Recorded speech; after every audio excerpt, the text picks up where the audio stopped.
Hello दोस्तों, कैसे हैं आप सब। आज की इस वीडियो में हम नागेश्वर ज्योतिर्लिंग के बारे में जानेंगे। यह ज्योतिर्लिंग गुजरात के बाहरी क्षेत्र में द्वारिका स्थान में स्थित है।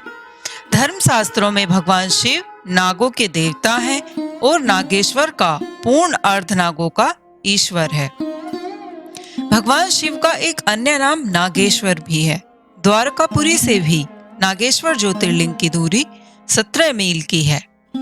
इस ज्योतिर्लिंग की महिमा में कहा गया है कि जो व्यक्ति पूर्ण श्रद्धा और विश्वास के साथ यहाँ दर्शनों के लिए आता है, उसकी सभी मनोकामनाएं पूरी हो जाती हैं। इस पवित्र ज्योतिर्लिंग के दर्शन की शास्त्रों में बड़ी महिमा बताई गई है। कहा गया है कि जो श्रद्धा पूर्वक इसकी उत्पत्ति और महात्म्य की कथा सुनेगा, वह सारे पापों से छुटकारा पाकर समस्त सुखों का भोग करता हुआ अंत में भगवान शिव के परम पवित्र दिव्य धाम को प्राप्त होगा। एतद ये शृणुयानि तस्य नागेश्वरो वमादरात् सर्वान् कामानि आद धीमान महापात नाशनम। इस ज्योतिर्लिंग के संबंध में पुराणों में यह कथा वर्णित है। सुप्रिय नामक एक बड़ा धर्मात्मा और सदाचारी वेश्य था। वह भगवान शिव का अनन्य भक्त था। वह निरंतर उनकी आराधना, पूजन और ध्यान में तल्लीन रहता था। अपने सारे कार्य वह भगवान शिव को अर्पित करके करता था। मन, वचन, कर्म से वह पूर्णतः सिर्वार्चन में ही तल्लीन रहता था। उसकी इस शब्द भक्ति से दारुक नामक एक राक्षस बहुत क्रुद्ध रहता था। उसे भगवान शिव की यह पूजा किसी प्रकार भी अच्छी नहीं लगती थी। वह निरंतर इस बात का प्रयत्न किया करता था कि उस सुप्रिय की पूजा अर्चना में विघ्न पहुंचे। एक बार सुप्रिय नौका पर सवार होकर कहीं जा रहा था। उस दुष्ट राक्षस दारुक ने यह उपयुक्त अवसर देखकर नौका पर आक्रमण कर दिया।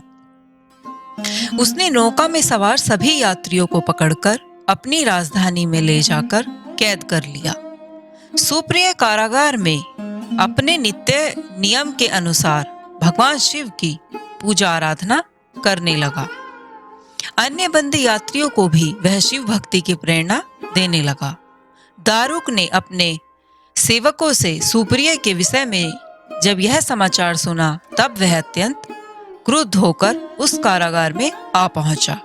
सुप्रिय उस समय भगवान शिव के चरणों में ध्यान लगाए हुए दोनों आंखें बंद किए बैठा था। उस राक्षस ने उसकी यह मुद्रा देखकर अत्यंत भीषण स्वर में उसे डांटते हुए कहा, अरे दुष्ट वेश्य, तू आंखें बंद कर इस समय यहाँ कौन से उपद्रव और षड्यंत्र करने की बातें सोच रहा है। उसके यह कहने पर भी धर्मात्मा शिव भक्त सुप्रिय की समाधि भंग नहीं हुई। अब तो वह दारुक राक्षस क्रोध से एकदम पागल हो उठा। उसने तत्काल अपने अनुचरों को सुप्रिय तथा अन्य सभी बंदियों को मार डालने का आदेश दे दिया। सुप्रिय उसके इस आदेश से जरा भी विचलित और भयभीत नहीं हुआ। वह एकाग्र मन से अपनी और अन्य बंदियों की मुक्ति के लिए भगवान शिव से प्रार्थना करने लगा। उसे यह पूर्ण विश्वास था कि मेरे आराध्य भगवान शिव जी इस विपत्ति से मुझे अवश्य ही छुटकारा दिलाएंगे।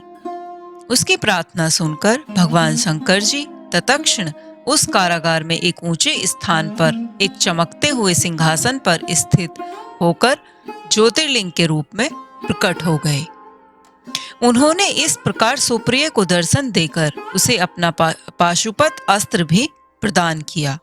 इस अस्त्र से राक्षस दारुक तथा उसके सहायक का वध करके सुप्रिय शिव धाम को चला गया।